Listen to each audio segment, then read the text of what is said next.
Hello students, आपका मेरे channel smart study में स्वागत है। स्टूडेंट्स, आज हम शिक्षा निदेशालय की तरफ से दी जाने वाली कार्यपत्रक नंबर 14 करेंगे, जो कि क्लास 7th की है और विषय है हिंदी। ये वर्कशीट 12 नवंबर 2020 की है। तो आइए शुरू करते हैं आज की वर्कशीट शुरू करने से पहले प्लीज़ मेरे चैनल को सब्सक्राइब कर दीजिए। तो आइए देखते हैं आज की वर्कशीट, पापा खो गए। देखिए क्या दिया गया है आज की वर्कशीट में। हमारी कल्पनाओं का संसार बहुत ही विचित्र है। जब हम कल्पनाओं में खो जाते हैं तो उस समय हमारे चारों ओर जो भी निर्जीव चीजें होती हैं, कल्पना के संसार में वह बोलती है, चलती है और नाचती है। तो देखो क्या कहा गया है बेटा, हम कल्पना, जब जो कल्पनाओं का संसार है बहुत विचित्र है। इसका मतलब कि अगर हम कुछ इमेजिन करते हैं, कोई कल्पना करते हैं, तो हम ये नहीं देखते कि वो चीज़ हो सकती है या नहीं हो सकती है। अब जैसे कि अब हम कल्पना कर ले कि काश मैं उड़कर वहां पहुंच जाऊं, तो ये कल्पना है। कल्पना में कुछ भी हम सोच सकते हैं, लेकिन एक्चुअल में वो फैक्ट है या नहीं है, ये बात नहीं ध्यान रखते।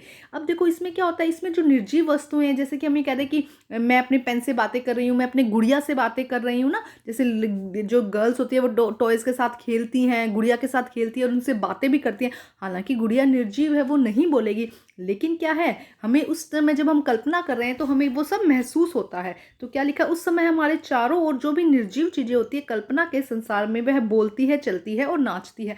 कल्पना के समय वो सब कुछ पॉसिबल दिखता है, हमें सब कुछ एक्चुअल में लगता है। कल्पना के बादलों में उड़ते उड़ते आपने भी बहुत ऐसे अनुभव किए होंगे। आपने भी बहुत कुछ ऐसे सोचा होगा कि मैंने यहाँ पे चला गया, मेरे लिए ये चीज़ आई, या कुछ भी कल्पना में हम कुछ भी सोच सकते हैं। प्रस्तुत पाठ, अब हमें इस वर्कशीट में चैप्टर के बारे में बताया गया है। प्रस्तुत पाठ पापा खो गए एक नाटक है, वो भी एक फैंटेसी यानी काल्पनिक घटना। जो प्रस्तुत पाठ दिया गया है, चैप्टर जिसकी आज हम वर्कशीट कर रहे हैं, उसका नाम है पापा खो गए, जो कि क्या है, काल्पनिक घटना है। मतलब कि सिर्फ सोची मनगढ़ंत घटना है, जहां बिजली का खंबा, पेड़, लेटर बॉक्स, कौवा आपस में बात करते हैं। तो देखो क्योंकि काल्पनिक है इसलिए ये सब चीजें आपस में बात कर रही है। बिजली का खंबा, पेड़, लेटर बॉक्स और कौवा आपस में बात करे, बट एक्चुअल में क्या है, देखो पेड़ का, बिजली का खंबा, पेड़, लेटर बॉक्स और कौवा बातें नहीं करते, लेकिन क्योंकि ये कल्पना पर आधारित है इसीलिए ये सब आपस में बात कर रहे हैं। पाठ में एक लड़की भी है, पाठ में एक सजीव लड़की। ऐसे तो पेड़ भी देखो सजीव है, कौवा भी सजीव है, लेकिन सिर्फ बात नहीं करते ना। तो बोला गया कि पाठ में लड़की भी है जिसे अपने घर का रास्ता नहीं पता। यहाँ पे क्या है, एक लड़की के बारे में भी बताया गया है इस चैप्टर में, जिसको अपने घर का रास्ता नहीं पता। उस लड़की की समस्या का समाधान भी ये निर्जीव वस्तुएं ही ढूंढ निकालती है, और उस लड़की की जो भी समस्या है, जो हम आगे वर्कशीट में देखेंगे, उसका समाधान भी ये निर्जीव वस्तुएं ही निकाल देती है। बेटा, निर्जीव वस्तुएं कौन सी होती है? जो सांस नहीं ले सकती, उसे हम क्या कहते हैं, निर्जीव वस्तुएं। और सजीव वस्तुएं कौन सी होती है? जो सांस ले सकती है ना, उन्हें हम क्या कहते हैं, सजीव वस्तुएं।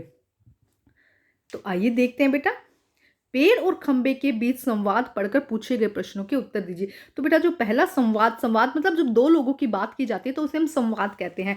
तो यहाँ पे किन की बात हो रही है? पेड़ और खंबे की बात हो रही है। ठीक है, अभी मैं फिर बता देती हूँ, ये सब काल्पनिक घटना है। एक्चुअल में पेड़ और खंबे बात नहीं करते हैं, बट ये काल्पनिक घटना है, इसलिए यहाँ पे बताया गया है। तो आइए देखते हैं। पेड़, मुझ पर भी एक रात आसमान से गड़गड़ाती बिजली आकर पड़ी थी, वो बिजली थी या आफत? तो यहाँ पे पेड़ खंबे से बात करते हुए कह रहे हैं कि एक रात मुझ पर भी गड़गड़ाती हुई बिजली आकर गिरी थी, कि एक रात ऐसा हुआ था कि मेरे ऊपर बिजली गिर गई थी। वो बिजली थी या आफत? तो बिजली थी या आफत मतलब कि एक मुसीबत थी मेरे लिए। याद आते ही अब भी दिल धक धक करने लगता है। अगर मुझे आज भी याद आ जाता है तो मेरा दिल धक धक करने लगता है। बिजली जहां गिरी थी वहां लड़खड़ाता कितना गड्ढा पड़ गया था। वो कह रहा है क्योंकि जब बिजली गिरी थी ना, तो कह रहा है जहां बिजली गिरी थी वहां पर क्या पड़ गया था? गड्ढा पड़ गया था। अब जब कभी बारिश होती है तो मुझे उस रात की याद हो आती है। अब जब कभी भी बारिश होती है तो मुझे उसकी याद आ जाती है और अंग थरथर कांपने लगता है। अंग थरथर कांपने का मतलब है कि मुझे बहुत डर लग जाता है। अब देखो खंबा क्या कहता है इस बारे में, ये तो पेड़ ने बोला, अब खंबा बोलता है मेरी तबीयत ही लोहे की है जो मैं बीमार नहीं पड़ता। अब खंबा क्या कहता है, देखो भाई मैं तो लोहे का ही बना हुआ हूँ, मैं बीमार नहीं पड़ता हूँ, वरना कोई भी इस तरह की बारिश, ठंडी धूप, तेल में खड़ा रहे तो जरूर बीमार पड़ जाएगा। अब देखो खंबा है वो हमेशा खड़ा रहता है, चाहे बारिश हो, चाहे ठंडी हो, चाहे धूप हो। तो खंबा कह रहा है कि अगर इतनी तेज बारिश, ठंडी धूप में कोई खड़ा रहे तो वो जरूर बीमार पड़ जाए। मेरी तो तबीयत ही लोहे की, मतलब मैं तो लोहे का बना हुआ हूँ, इसीलिए मैं बीमार नहीं पड़ता। पड़ जाएगा या नहीं, वो क्वेश्चन पूछे, देखो इतनी धूप में अगर खड़ा रहेगा तो बीमार पड़ जाएगा या नहीं। कितने दिन बीत गए, कितनी रातें, लेकिन मैं बराबर इसी तरह खड़ा हूँ। तो कह रहा है कितने दिन बीत गए, जब से खंबा लगाया, कहता है कि कितने ही दिन बीत गए, कितनी ही रातें बीत गई, लेकिन मैं बराबर इसी तरह से खड़ा हूँ। मैं तब से लेके अब तक यहाँ पर ऐसे ही खड़ा हूँ। तो आइए देखते हैं आगे क्या लिखा गया है बेटा। प्रश्न नंबर 1, किसे याद कर पेड़ का दिल धक धक करने लगता है? किसे याद करके बेटा? जो वो बिजली गिरी थी उसको याद करके पेड़ का दिल आज भी धक धक करने लग जाता है। तो आइए करते हैं इसका आंसर हम। देखिए आंसर नंबर 1 बेटा, आसमान से गड़गड़ाती बिजली याद करके पेड़ का दिल धक धक करने लगता है। कि एक दिन आसमान से गड़गड़ाती बिजली जब पेड़ पर गिरी थी तो उस बात को याद करके पेड़ का दिल आज भी क्या करता है? धक धक करने लगता है। आसमान से गिड़गिड़ाती बिजली जब पेड़ पर गिरी थी तो उसको याद करके पेड़ का दिल आज भी धक धक करने लग जाता है। आसमान से गड़गड़ाती बिजली को याद करके पेड़ का दिल आज भी धक धक करने लगता है। अब हम करते हैं प्रश्न नंबर 2। देखिए बेटा प्रश्न नंबर 2 क्या है?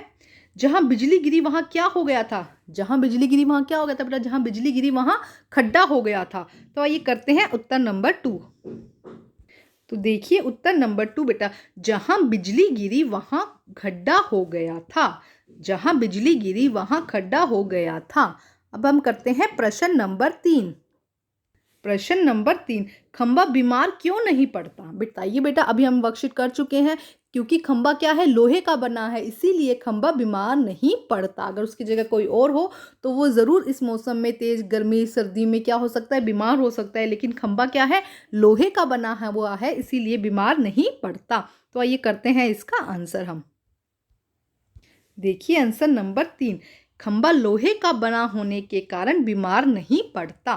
देखो क्या कहा गया है? खंबा लोहे का बना होने के कारण बीमार नहीं पड़ता। आइए करते हैं प्रश्न नंबर 4।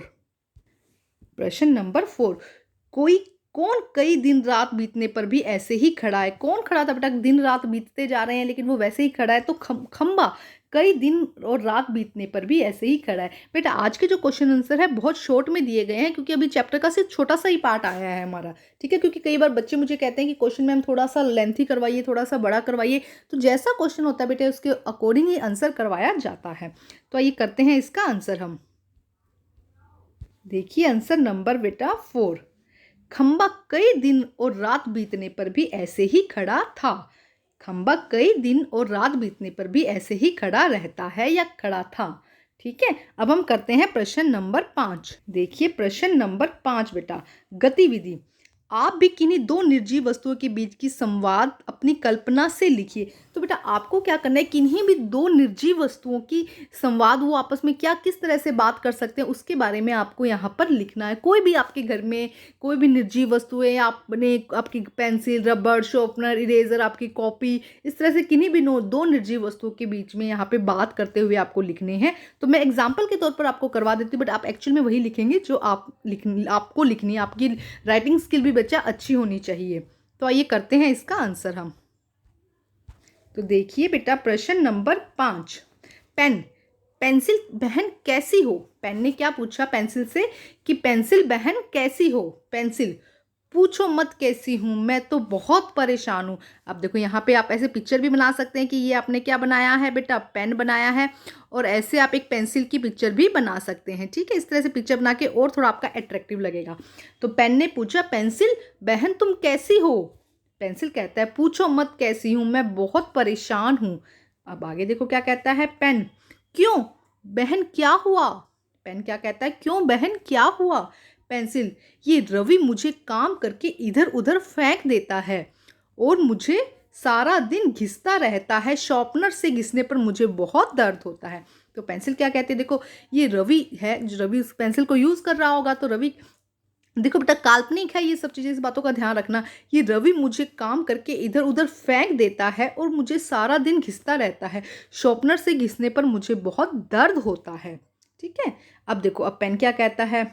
पेन देखिए क्या कहता है पेन, हाँ बहन ये तो है, मुझे भी कई लोग बिना बात के चलाते रहते हैं और आराम भी नहीं करने देते। अब कुछ लोग पेन लेके यूं यूं बिना मतलब की चीज़ें करते रहते हैं, पेंसिल को घिसते रहते हैं।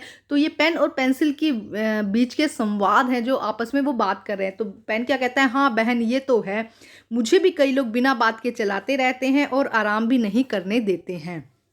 पेंसिल, हाँ, इनके कारण बहुत दुःख होता है। क्या कहती है पेंसिल, क्या कहती है? हाँ, इनके कारण हमें बहुत दुःख होता है। पेन, हाँ, मुझे भी बहुत दुःख होता है। पेन क्या कहता है कि हाँ, मुझे भी बहुत दुःख होता है।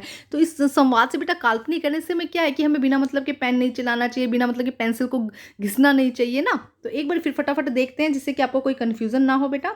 आइए एक बार फिर देख लेते हैं। नंबर 1 पे पेन, पेंसिल बहन कैसी हो? नंबर 2 पे पेंसिल, पूछो मत कैसी हूँ मैं बहुत परेशान हूँ। उसके बाद नंबर 3 पर फिर पेन क्या कहता है? क्यों बहन क्या हुआ? नंबर 4 पे पेंसिल क्या कहती है? पेंसिल, ये रवि मुझे काम करके इधर उधर फेंक देता है और मुझे सारा दिन घिसता रहता है। शॉर्पनर से घिसने पर मुझे बहुत दर्द होता है। अब पेन क्या कहता है इसके लिए? पेन, हाँ बहन ये तो है, मुझे भी कई लोग बिना बात के चलाते रहते हैं और आराम भी नहीं करने देते हैं। अब पेंसिल क्या कहती है इसके लिए?